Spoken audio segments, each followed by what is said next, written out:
आर्थिक फटका, नदी नाल्यांना पूर आल्याने प्रशासनाकडून नागरिकांना सतर्कतेचा इशारा. वैजापूर तालुक्यातील गावामध्ये लोकांच्या घरात पाणी शिरलं. एनडीआरएफच्या टीमकडून 12 जणांची सुखरूप सुटका. गोरा नदीला पूर आल्याने 12 जण अडकले होते. नाशिकच्या रामकुंड परिसरात ढगफुटीसदृश पावसामुळे अंजना नदी परिसरात हाहाकार. जळगाव जिल्ह्यातील चाळीसगाव तालुक्यात मुसळधार पाऊस. डोंगरी आणि तितूर नदीला पूर. प्रशासनाकडून नागरिकांना सतर्कतेचा इशारा. अहिल्यानगरच्या राहता तालुक्याला पावसाने झोडपलं. शिर्डी परिसरातून जाणारा नगर मनमाड महामार्ग वाहतुकीसाठी बंद. शिर्डी पाथर्डी परिसरात जनजीवन विस्कळीत. परभणीच्या पालम तालुक्यात पावसाचा हाहाकार. 24 तासात 150 मिलीमीटर पावसाची नोंद. शेती पिकांचं मोठ्या प्रमाणात नुकसान.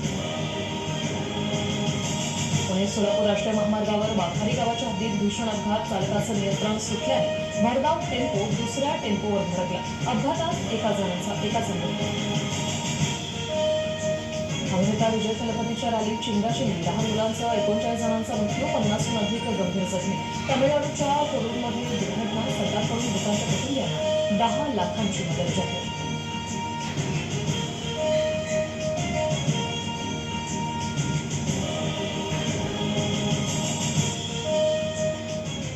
नमस्कार. आणि दुकानात पाणी शिरले. शहरातील रस्त्यांना नदीचं स्वरूप आलंय. जळगावच्या चाळीसगाव तालुक्याला या ठिकाणी मुसळधार पावसाचा मोठा तडाखा बसलेला आहे. जळगावच्या चाळीसगाव शहरातून वाहणाऱ्या नद्या आहे त्यांनी धोक्याची पातळी ओलांडलेली आहे आणि आता जे पाणी आहे ते आता नागरी वस्तीत देखील शिरलेलं आहे. कशा पद्धतीने या ठिकाणी पाऊस झालेला आहे, काय आपलं नुकसान झालेलं आहे? सर एकदम घरात पाणी होतं. सकाळी रोहन आबाते आले होते आपल्या घरी. सकाळी 5 वाजता आम्हाला उठवलं की आमच्या घरात अक्षरशः बारीक बारीक खोर आहे. घरात एकदम पाणी घरात घुसलेलं आहे. प्रशासनाचे लोक आले होते का काही रेस्क्यू करण्यासाठी? आले होते ना. भगवान आबान ते आले होते नगरसेवकांचे पूर्ण 3-4 लोक.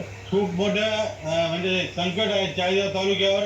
आणि कॅम्पेन दादा कुमार जे TV9चे त्यांनी म्हणजे दखल घेत आहेत, सगळीकडे जात आहेत.